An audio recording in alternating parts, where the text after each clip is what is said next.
In the bustling, dusty streets of Owerri, where the noise of generators competes with the shouting of bus conductors, there lived a woman named Adana. Now, besties, when I tell you Adana was the definition of suffering in silence, I am not exaggerating. Adana was the kind of woman who would apologize to the table if she bumped into it. She was gentle, industrious, and possessed a beauty that was fading under the weight of a heavy cross. Her husband, Chief Madu. While Adana was the most virtuous woman in the community, washing clothes until her knuckles were raw and cooking soups that could wake the dead, Madu was the most terrible man to ever walk on two legs. His pride was taller than a skyscraper, and his patience was shorter than a burnt candle wick. For 7 years, their marriage had been a battlefield of barrenness. 7 years of Madu calling her a polished piece of furniture because she had not given him a child. But the trouble didn't stop inside the house. Oh no, the community chorus was loud and merciless. Whenever Adana walked to the market to buy pepper, the neighborhood gossips, led by the loud-mouthed Mama Nkechi, would whisper loud enough for her to hear. "Look at her," Mama Nkechi would hiss, adjusting her wrapper. "She eats all of Chief's money and swells up like a balloon, yet her womb is as dry as the Harmattan wind. If it were me, I would have packed my bags long ago."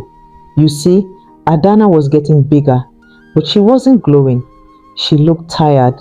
She wore oversized faded boo-boos that hung on her frame like curtains. Madu, disgusted by her appearance, stopped sharing a bed with her. He told her, "Adana, look at you. You are fat and shapeless. You are an embarrassment to my image. By the end of this month, I want you out of my house. I have found a woman, a real woman, Sandra, who knows how to take care of herself." Can you imagine the pain? Adana cooked for Madu and his new mistress, Sandra, who walked around the house clicking her long artificial nails and making faces at Adana's food. Adana served them, her head bowed, her hand shaking, while Sandra mocked her oversized dress. "Madu, why does your maid dress like a sack of potatoes?" Sandra laughed. Madu just sipped his beer and said, "Don't mind the useless thing, she's leaving soon." Adana said nothing. She only held her stomach tight when pain shot through her body, biting her lip until it bled. She was hiding a secret so heavy it threatened to crush her spine. She was terrified because Madu had sworn, with a machete in his hand during a drunken rage months ago, that if she ever lied about a pregnancy or produced another weak thing that died, he would finish her. Fear had become her prison. Then came the day of the turnaround. The sun was scorching, hot enough to fry an egg on the zinc roof. Adana was scrubbing the floor while Sandra sat on the sofa watching TV. Suddenly, a sharp, tearing scream ripped from Adana's throat. She collapsed, clutching her belly, water mixing with the soapy suds on the floor. Madu rushed in, annoyed. "What is this drama now? Are you acting so you can stay?" But when he saw the blood, he panicked, not out of love, but out of fear of a police case. He dragged her into the car, Sandra complaining about the stain on the upholstery, and they sped to the general hospital. The doctors rushed Adana into the emergency room. The community chorus had gathered outside the gates by now. Mama Nkechi was already telling people, "I heard she ate poison because Chief wants to drive her away." Hours passed. The silence in the waiting room was thick. Finally, Dr. Balogun, a no-nonsense man with glasses perched on his nose, stepped out. He looked at Madu with eyes full of fire and ice. "Are you the husband?" the doctor asked. "Yes, I am Chief Madu." "Is she dead? Did her fat finally stop her heart?" Madu asked arrogantly, dusting his shirt. The doctor let out a cold, bitter laugh. "Fat? Sir, your wife was not fat. She was binding her stomach. She was compressing her torso with heavy cloth wraps to hide a condition. It is a miracle her uterus did not rupture. Madu frowned. Condition? What condition? A tumor? No, Chief. The doctor raised his voice, attracting the attention of the nurses and other patients. Your wife has been pregnant for 9 months. She hid it because her blood pressure was so high from stress that she feared for her life. And today, despite the binding, despite the malnutrition, despite the stress you put her through, she has delivered. Madu's eyes widened. A child? Is it is it a boy? The doctor signaled the nurse. The door opened. Three nurses walked out. The first held a baby. The second held a baby. The third held a baby. Triplets, the doctor announced, his voice booming like a judge's gavel.